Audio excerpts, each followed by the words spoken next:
शर्मिला फारूकी ने जिंदगी का दर्दनाक पहलू से पर्दा उठा दिया। लड़ने के सिवा कोई चारा नहीं था। क्या वाकया पेश आया था? कैद के तल्ख दिन। पाकिस्तान पीपल्स पार्टी के रहनुमा और रुकन सूबाई असम्बली शर्मिला फारूकी ने खवातीन के आलमी दिन के मौके पर अपनी जिंदगी का दर्दनाक किस्सा बयान कर दिया। उन्होंने इंस्टाग्राम पर अपनी नई तस्वीर के साथ वो पुरानी तस्वीर भी शेयर की जिसमें वो दौरान कैद जेल में एक कोने में डरी सहमी बैठी हुई हैं।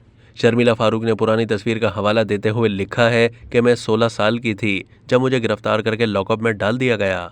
ऐसे वक्त में मेरे पास खड़े होने और बहुत बुरी दुनिया से लड़ने के सिवा कोई चारा नहीं था। कभी कभी मजबूत होना कोई इंतखाब नहीं होता, यह आपकी बका का वाहिद सहारा होता है और मेरा भी यही था। शर्मिला फारूक ने अपनी कम उम्री से मुताल्लिक मजीद कहा कि मुझे मेरे खानदान ने प्यार से पाला और हिफाजत की। बतौर एक नौजवान लड़की मुझे इतना पता नहीं कि किस तरह लड़ाई लड़नी है।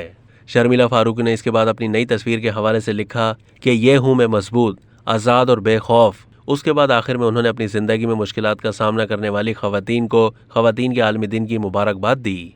अब तक के लिए इतना ही। मज़ीद मालूमात के लिए डेली जंग के यूट्यूब चैनल को सब्सक्राइब कीजिए।